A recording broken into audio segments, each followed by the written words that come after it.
Welcome everyone to another episode of Time for BL.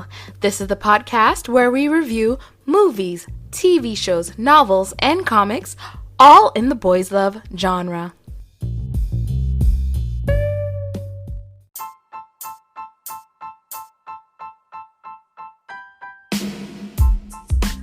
Alright, here I am with episode 7 of Check Out the Series. I am so excited. Can you hear it in my voice? I honestly was trying to try my best to drag it out as long as possible before I started watching this. But fans of the show seem to be very excited about this episode, so I am going to try and be positive. Well, then again, I didn't check on Twitter after this episode came out if anyone was still positive, because I try not to go on Twitter after a show airs and before I watch it, because I don't want Twitter to corrupt how I view the show. But yes, let's go with episode 7. I'm hoping that what I read about T doesn't actually happen, because again, T so far has been a sympathetic character. He's been a character I really felt for. He's been a character that I felt has been wronged, because he has shown himself to be very nice, and they're of course gonna try and find ways to justify the relationship between Donal and Nine, and one of the ways is of course T is a bad guy and Prey is a bad girl. And the way they do that is talking about the fact that she's bipolar, that's why she acts like that. That was a disgusting line. That was a horrible line. And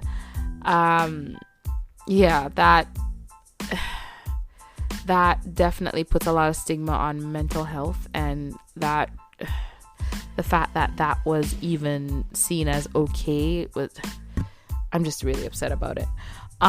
But yeah, let's get into episode 7 of Check Out the Series, the uncut version, because it's edgy.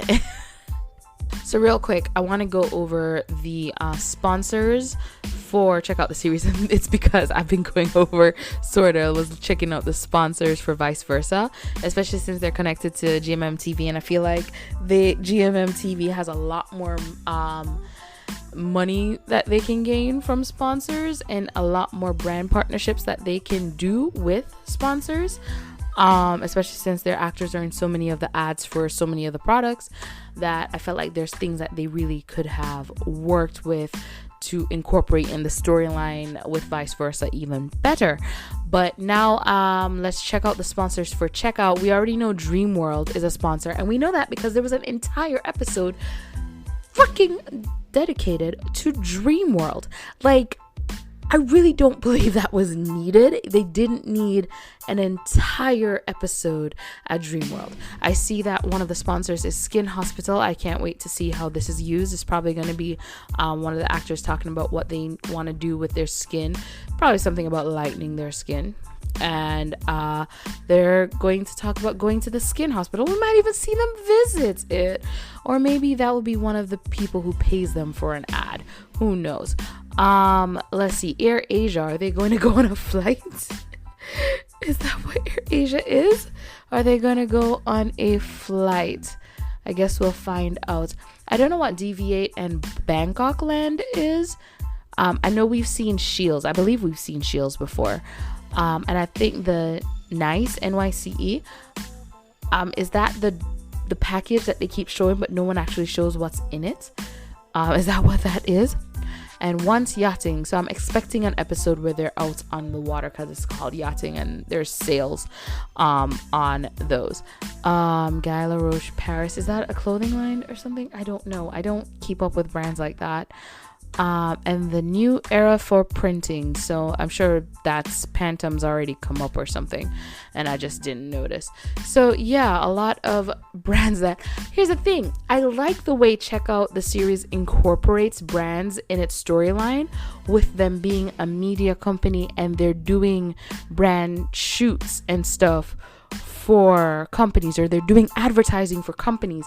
It's a really great idea. It's really fresh, and it's really interesting way to do the adverts, even though they still, of course, stop to sell the products. But it's like a really cool way to incorporate all these things. What I don't like, especially, is an entire episode at Dreamworld. Like, the only thing I can compare it to is Hormone Season 1, where they go to the Big Mountain music festival. But even then, like, the way that was incorporated was really cool, because one group, they're going because they're actually going to get to play a small stage at the Big Mountain Music Festival. The show even takes time to like show the different bands, but it's like the kids going to see their bands, and everybody kind of coming together, friendships being like reforged, and one person going and being by himself and realizing he's no longer a part of his friendship groups, like he's kind of lost his groups. And then of course the final song with Big Ass, and it's like amazing, and everyone is singing, and you can see like all it's like focusing on everyone and like where they're going for the next season, like that ending of the first season. The way it's done, and then the fact that the music for the second season, that song, is done by Big Ass, it kind of brings it all together. And it's the Big Mountain Music Festival is done in a way in that it doesn't feel like it's taking away from the story. It really feels incorporated in the story. So I'm sorry, this is really long, but that is why at first I was kind of excited to see what they were doing with the products, with the fact that they're creating advertisements for the products, because I'm like, wow, they're really finding a way to incorporate it in the story. And it's like, no, they're not. And they lost me. They really stopped for ads still, and it's just sad. Let's continue with the show. I'm confused. Are they starting back at the... Oh god. So they're starting back with him getting the prize, and they're sitting there, and then they go off to go take pictures, don't they? Oh. I'm gonna play paintball now. Okay. We're still at Dreamworld. I thought we'd have been gone for Dreamworld by now, and now we're stopping to watch them do bumper cars. And like, so are they just showing off all the ads at Dreamworld? They were like, we have so many free rides, we need to get as many shots in as possible on these free rides, and they're the only ones on some of the rides. What's interesting about this, not just this, but some other series that are being shot now, because they go to real places like the malls and stuff, they actually do show people in the backgrounds in masks because it's COVID. But of course, like, this is a world where COVID doesn't exist. Yeah, this boy falls at the drop of a hat. There's a small slight push, and oh no, I'm dramatic, I am falling, catch me, 9. Like, why? But I did notice some little things here and there, like in the water, on the water ride, 9 putting his hand over Danao's head, and T didn't do that. T didn't even think about trying to protect Danao in any way. And then of course he was just closer to Danao, so he was able to catch him. So, did you get hurt because you dramatically fell as someone bumped? And this is the thing, the guy bumped him and didn't even go, oh my gosh, I'm sorry, just kept walking. I think one of the issues I have is the theme music. It's like very dramatic, and so it's kind of the music I'm expecting as like this really dramatic soap opera like show, and instead it's not really a soap opera really. It's trying to be like this, it's trying to have like all these comedic qualities that honestly, as far as I'm concerned, it didn't need. Like, get rid of the comedy and just make this a really serious drama. I think it would have been better that way. Wasn't his phone dead? Am I mistaken? Isn't it that his phone is dead? Because he's taking pictures now, and I thought his phone, did he charge it? I guess he charged it. Did they use 9's camera to take pictures of Prue? Like, they used his camera and they didn't delete that ish? Yo! Because they don't know how to get rid of the evidence? Yo! So both just gonna have to tell them the truth. And I'm sure, because this is a show about no one telling the truth, that they're gonna hide it as long as possible. But jeez, so they took pictures of her in a camera he has access to, probably his camera, and left the pictures. No one went through and deleted. Like, I'm thinking they're gonna find a file on the computer or see her photos and figure it out, but no, they left it on the camera. Candy's so two-faced to me. I mean, because she of course is helping Prayer, but she's also freaking helping Nine with everything and the cheating he's doing or wanting to do. Hopefully she and Boat works out, I guess. Okay, no. Alright, Nine and his bullshit. He wants to know how he and Prayer can still be together if they're still suspicious of each other. You cheated on her. You can claim that you're suspicious of her too because she left you before for another guy. But you decided to forgive her. You decided to get back with her. And then you decided to pursue a relationship with someone else while you were with her. You made those decisions. And then lied to her. Like, Nine and his bullshit. He's talking about, oh, we don't trust each other. Well, you haven't done anything trustworthy, have you? Like, have you? She could tell that something was going on. She could tell you were acting suspicious from the beginning. And you continued with your bullshit. And you're trying to pin it back on her? The way they've treated her in this show to give her this villain arc is sad.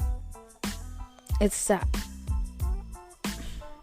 I would have rather she just not exist as a character at all, or she continue to be the ex-girlfriend who's trying to get with him while he's also trying to get with this other guy, and instead it's a who will he choose show instead of him getting with this girl as if he's forgiven and forgotten, and then cheat on her and then get mad that she's getting suspicious of him and his fucked up behavior. Oh gosh. And if you don't have any feelings for her, leave her so she can go get someone else. Like, oh my god, Nine is trash. Real quick, I just want to say I've never seen a drunk person turn on the lights to a room. Because when I used to get drunk, those lights stayed off. I didn't need lights. Like, that's just going to bother me. Oh no, she's home. Prayer, you're home. Okay, so the scene with Prayer coming into the room, hopping on Nine and kissing him and stuff while he's drunk. This is complicated because should you attempt intercourse with someone while they're drunk, even if you're in a relationship with them? Maybe not. Well, but the thing is, if they've already kind of established in their relationship, like, yo, even when I'm drunk, if I'm into it, we're good, then it's okay. Like, as long as you have set those rules in your relationship. So, like, yeah, if you set rules in your relationship that, hey, as long as I'm into it, even if I'm drunk, we're good to keep going, then it's shady, but it's okay, in my opinion. I don't kink shame. And so if it is that they actually have established a rule that even if he's drunk or if she's drunk, they're good with, if as long as I'm okay with it, we keep going, it would make sense why she's like hopping on top of him, kissing him, and she's confused why he's pushing her off, because maybe this is something they've done all the time, and him pushing her off is like, wait, what the hell? Like, you're pushing me away. I thought we were good. Now, if it's something that was not established beforehand, then what she's doing is wrong. That's kind of where it is. But it seems like because of the way she reacted to him pushing her off, that this is not normal. Like, usually they're good with things like this, because the way she like put his head on the pillow and everything looked like she was being very caring towards him. So if that is the case, then if that's not the case, I mean, this is supposed to show how Preo is a bad person.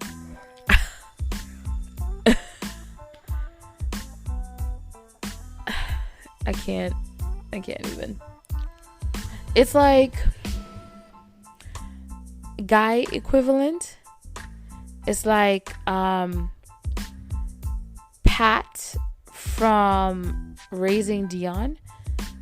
When it's established that he, spoiler alert, is the bad guy, it sort of felt out of nowhere, because in the beginning he really seemed to just be like a really good friend to this woman's dead husband, and maybe he has a thing for her, but at the end of the day he is still her dead husband's friend, and he understands that his position is as a friend and not as some boyfriend. So when he's the villain and he's trying to get with her was confusing to me, because it showed him like dating and killing the girl he was dating but dating and stuff like that before. So it's like, what the hell? So was he after his dead friend's girlfriend, wife, this whole time, like trying to be a second dad to his dead friend who he murdered, well, not murdered, but made into energy son? Like, what is this? So yeah, that's what this feels like. They're trying to make her into this horrible person, but I'm just sitting here like,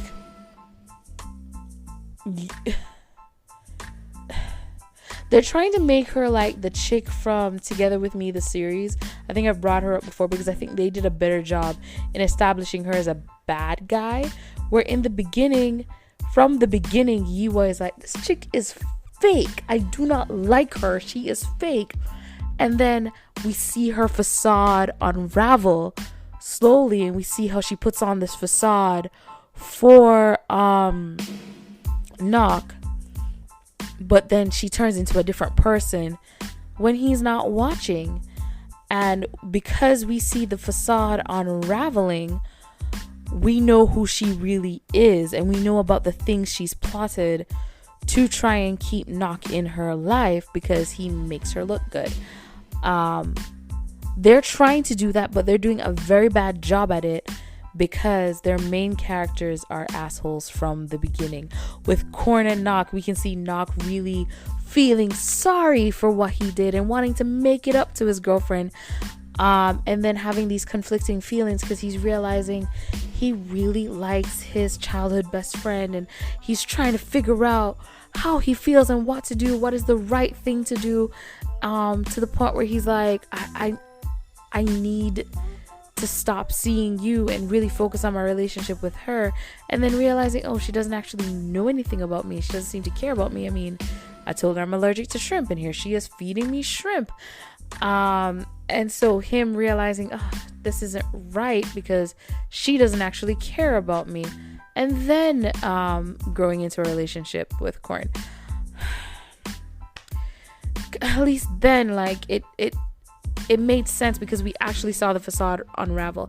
In this, it just shows a girl who's being gaslit over and over again, and being told she's wrong when she's right, and everyone around her is a part of this damn plot.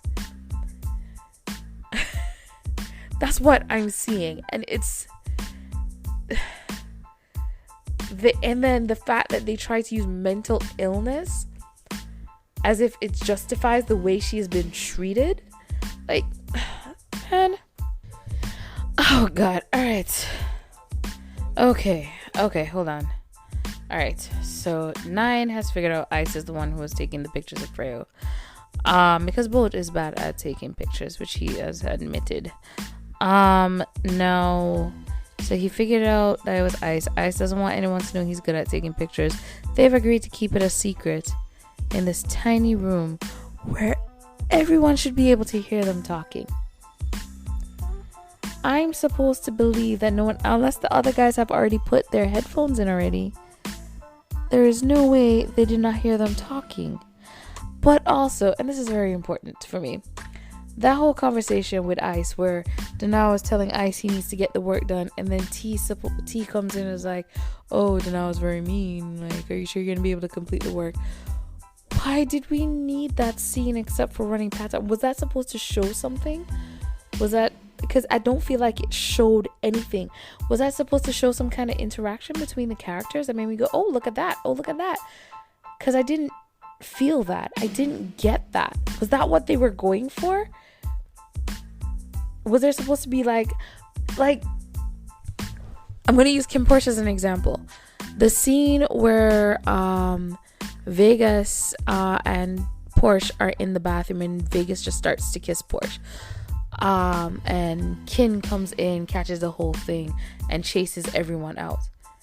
We see the way Porsche looks at Kin the whole time. He's looking at Kin like, you are my savior. He has a gleam in his eyes. He has a smile on his face. He's so excited. And the second Kin starts speaking negatively to him, as if what Vegas did was Porsche's fault, we saw the way that everything dropped. His whole face dropped. The mood changed with him. We got to feel all of that. So was it that this scene was supposed to be Danao talking to Ice firmly, and Ice is really like hurt or really upset by the whole thing, and then when T comes in and goes, he's very mean, are you going to be able to complete the work? Ice feels relieved and feels like someone is on his side. Was that the look that was supposed to be given? Because I got nothing from that. That entire thing was bland. Oh gosh. And again, in cases like this, I don't like blaming the actors because it's not fully their fault. It's not fully their fault. It's casting director's fault. It's director's fault. Because if you don't have a good director, you don't have good actors. One of the big issues is that it feels a lot like this was the first good shot they got where everyone just did their lines correctly and they went, okay, next scene. All right, we're done here. All right, let's move on to the next thing. Like, I can't. How are they shouting at the doorway and no one hears them on the inside? They're gonna kiss. They're gonna kiss. All right, where do I start with this? So, 9 agreeing to be Ice's like mentor makes sense. Ice has shown that he does have an eye for photography, and hey, let's mentor you in this because you're really strong in this, and this is what you can build your portfolio on. So I'm going to teach you blah blah blah.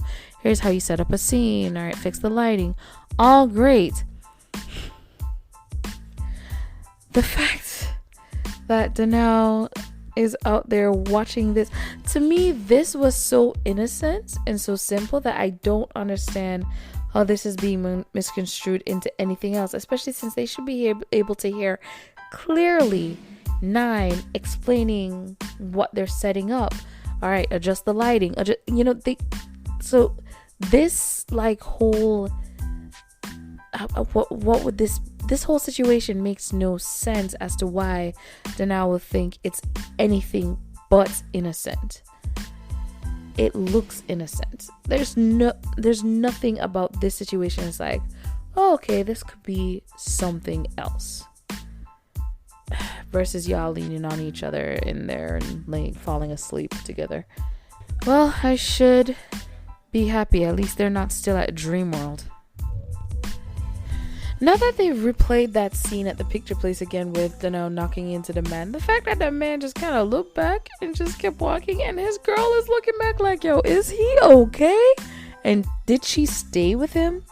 Like, my man bumps into people and just walks away. He doesn't say excuse me or nothing. He doesn't check if they're okay. He just keeps walking. this slowing down of the Heimlich maneuver is like, why? And now I'm confused by the flashback, because I assumed that this day that they're currently in was the first day that Ice did photography with 9. No, there's a flashback where he wants to go do photography with 9, but he has paperwork that he needs to help with. And also, does Danelle think an intern is just free labor when an intern is someone who's there to learn the job? Like, he's treating him like, all right, you are free labor, now do all this paperwork. Which is the problem with internships currently. They just get free labor, and they don't gotta pay them, because these kids are just trying to get their college credits so that they can graduate. Soapbox removing, I'm sorry. He remembered him from the theme park, from them accidentally bumping into each other real quick. What is happening? Oh, God. Alright, so that whole scene with Prue, how was I supposed to look at her? Because I felt sorry for her. Like, it again shows that she needs help. Like, she definitely would have needed help. Do I think he should stay with her out of pity? No. Don't stay with her out of pity, but still make sure she gets the help that she needs. If she's ready to take pills because people find out she's dating and she's losing work because of it, get her help, get her support, be there. Let her know you can't be there as a boyfriend, but you can be there as a friend. You can be there as part of her support system. But you don't need to be with her for that. And I guess that's the the story of this whole show. If you think someone needs therapy, help them get therapy. Because that's what they're not doing. And instead, he really seems to despise her. And it's like, if you despise her, why do you keep putting yourself in, like, I don't want to say he's putting himself in the position, but he kind of is. Yeah, she came into your house, but when she's saying she want to get back together and stuff, you should have been saying, no, you need help, you need to leave, we need to get you help. You need to get better, and get yourself to a better place so that you realize you don't need me and you don't want me. Then again, if characters had therapy, maybe they'd no, because you can still have really complex characters who make horrible decisions and choices and still show them, like, in therapy getting better emotionally, because there's shows that do that and show just the complexities of being human. But Preo's character is like, they're just trying to go with, look, see, she's crazy.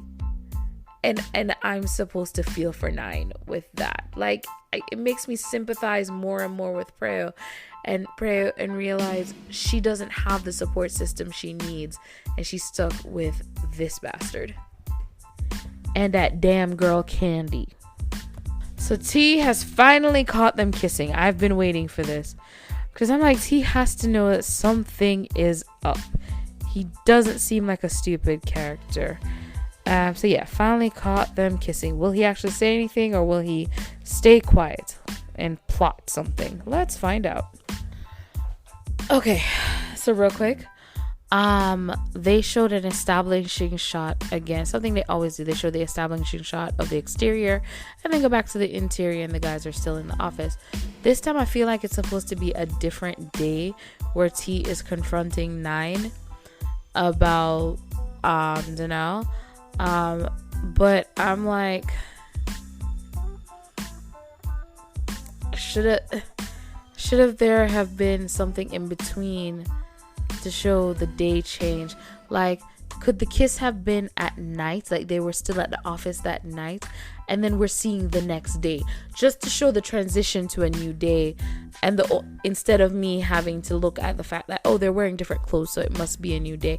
Because like so many other shows, like Degrassi, Degrassi: The Next Generation, mainly because that's the one I watched. Everything's taking place in the school, right? But they find different ways to show you it's the next day, not just a change of clothes, but they will like have a scene showing it's the next day because everyone is showing up at school again and saying, good morning. They'll show you it's transitioning to the afternoon and everyone's going home because it's the final bell and everyone's leaving campus. They find different ways to show you. This one, they didn't show us that it was a new day. I have to use the shirts and go, I guess this is a new day, and put that in mind. Again, bad directing, bad editing. And another way some shows actually will show you it's a new day, they'll do the whole establishing shot thing, and they'll show like the moon go up, then the moon go down, then the sun coming up the next day to show you that, a new day is passing by, and it will just like have everything go at like a faster speed just to show you like, look, the night is passing, it's the next day, something just to establish that this is a new day, other than me going, oh, they're wearing different shirts. The subtitles, he only said he'd be in a relationship with you to sarcastic me.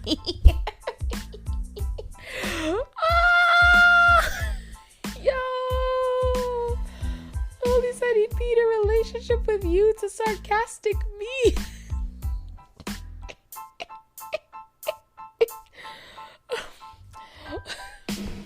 How do we translate this word? I don't know. Let's use Google Translate. You're telling me no one proofread and went, wait, pause. That sentence don't make any sense. We can't put that sentence out. All right. So yeah, T is finally like, talking to Nine about De Niro and the fact that he feels like he has some claim over him because they're dating, and Nine is like, he hasn't said he's officially with you, so I can still have feelings for him and pursue him. Is Nine completely wrong? No. I mean, if you guys haven't said you're going steady, then yeah, other people can still pursue, and yeah, that person should be able to date other people until they figured out what they want, I guess. But this is hilarious. But yeah, T's finally confronted Nine. Nine's acting like a cocky asshole, and because I know T's gonna win in the end, because that's what the show has established. Like, it's so romantic. Look at them, they were meant to be. Which makes like zero sense how just falling on each other makes it romantic and meant to be. But whatever. How many times have you like helped someone, and do you think back to that situation? Like someone fell and you caught them real quick. Just a random stranger, you just help them real quick and you're like, all right, bye. And then all of a sudden someone fell and you help that random stranger real quick. Years later, and you're like, it's you. Like, no. Oh. Okay. So that confrontation scene was very short, and now it's nighttime. Like that. No. One of the only issue I really have with the confrontation scene, it's not really an issue. Like, yeah, I can see him confronting Nine because they're supposed to be friends, and Nine is going after the guy he likes as well, who he's trying to pursue a relationship with, and dating. But that's not who he needs to talk to. He needs to talk to Dana like, hey, do you have feelings for Nine as well? Or like, what's going on here? So that he can know where he stands with Dana. Like, no one thinks clearly. Okay, so now I'm confused again. Hold on, let me just keep watching. Let me not assume anything, because we're seeing a series now, a montage of a bunch of different things that happen, and I'm just wondering when. Oh God, he's asking him to avoid Nine. Just come right out and ask him. He needs to just come right out and ask him, like, hey, so I saw you kissing Nine. I mean, I guess he did try to ask him, and Dano changed the subject. Alright guys, it's time for another sponsored product. This seems to be some form of fire noodles.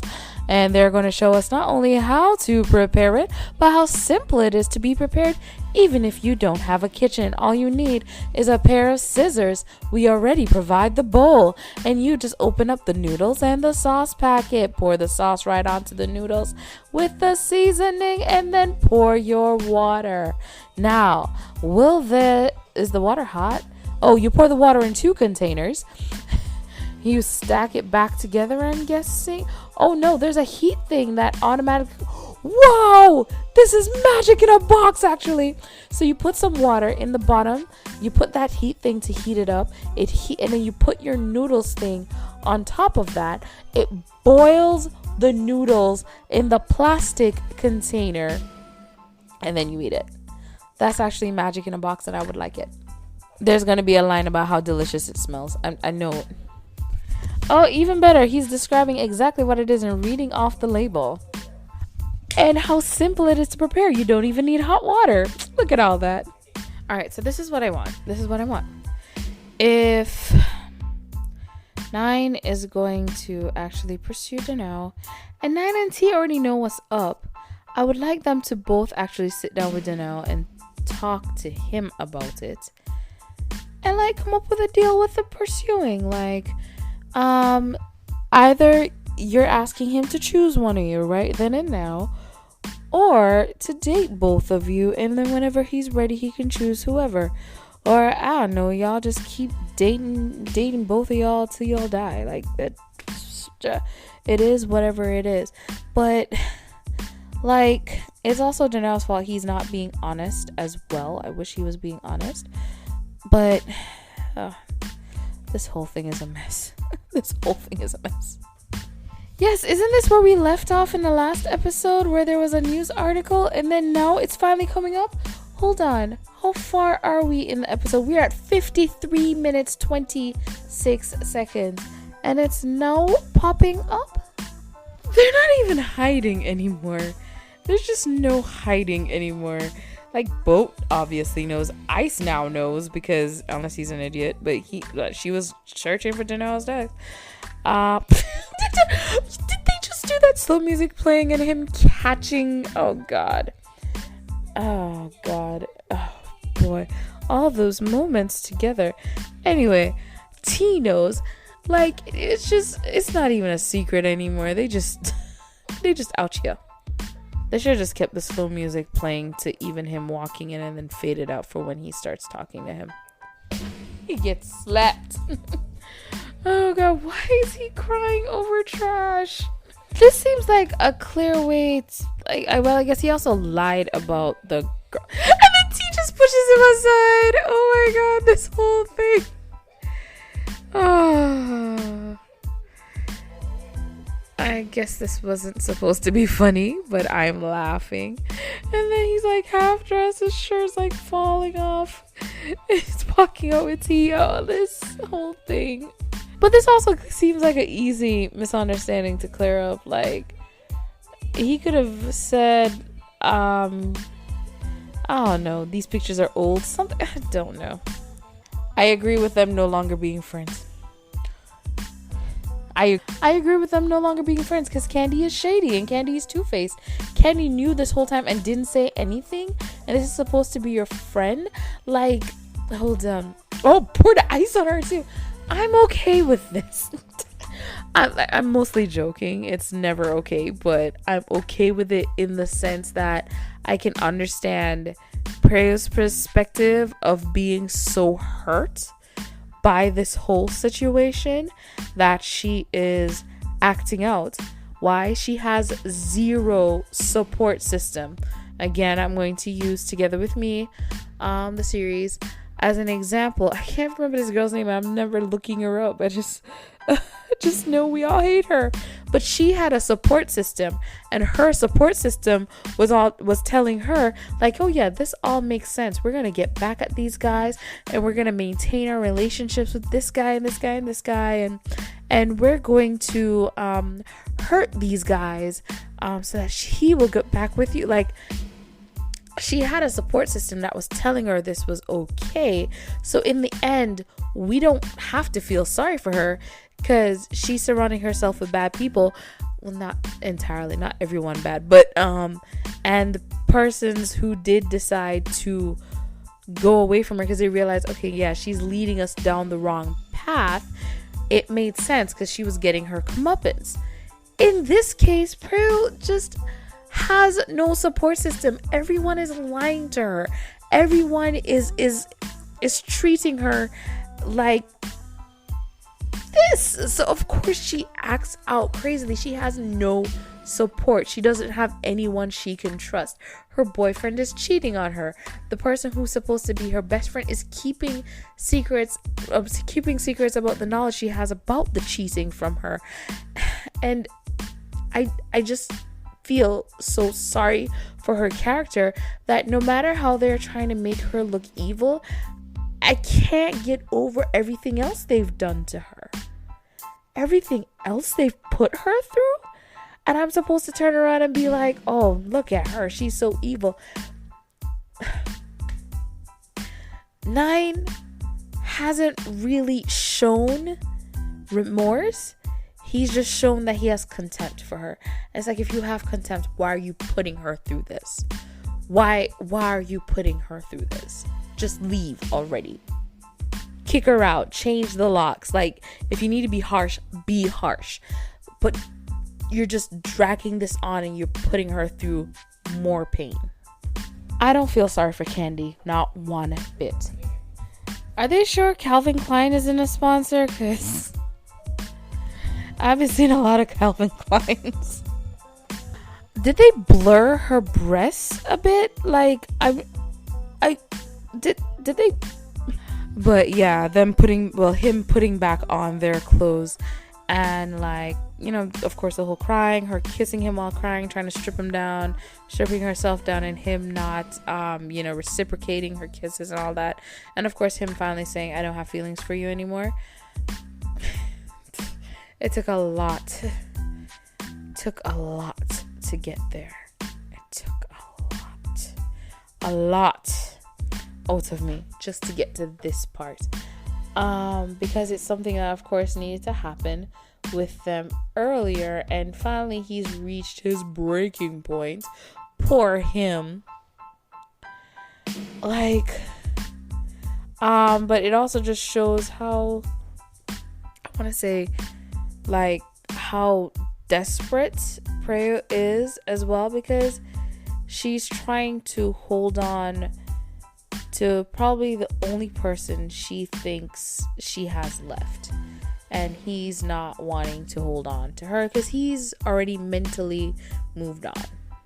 I wonder how long until the next episodes get to this scene because the way it's been going, it looks like it takes like 50 minutes to get to something they showed in the last episode. Oh god, that nose just going down his nose. Oh, the mucus just rolling. So the only thing though for me is I'm wondering what his tears are for. Like, are his tears for the end of this relationship? Because he seemed to already have been over the relationship. He told Candy he thinks he's ready to break up with her. So are his tears for the end of the relationship, or are his tears because he feels hurt for her affecting the relationship he was trying to grow with Danu? Is that why he is crying? Because she's crying because it's the end of the relationship and she's feeling like she's done everything right this time in their relationship, and it's still all wrong it's going wrong, even though she feels like she did the right things in this go around. But are his tears because it's like it's finally the end and it's finally to let go, or his tears because he is so hurt from hurting Daniel, like he wants to make it up to him as well, and he is ended the relationship, not because, well, yes, because it's the end, but also because of the pain it affects the relationship he's trying to go into next. Dude, you need to be single. for like a year and then come back to this relationship thing, because Jesus. All right. Thank you for coming on this long as hell journey with me. Let's check out the series episode 7. What did you think of this episode? Let me know on Instagram, on Facebook. You can follow through the link tree that is going to be in the description box to the wherever it is. Thank you so much for joining me. Have a wonderful morning, good evening, good afternoon, and good night, whatever it is, wherever you are.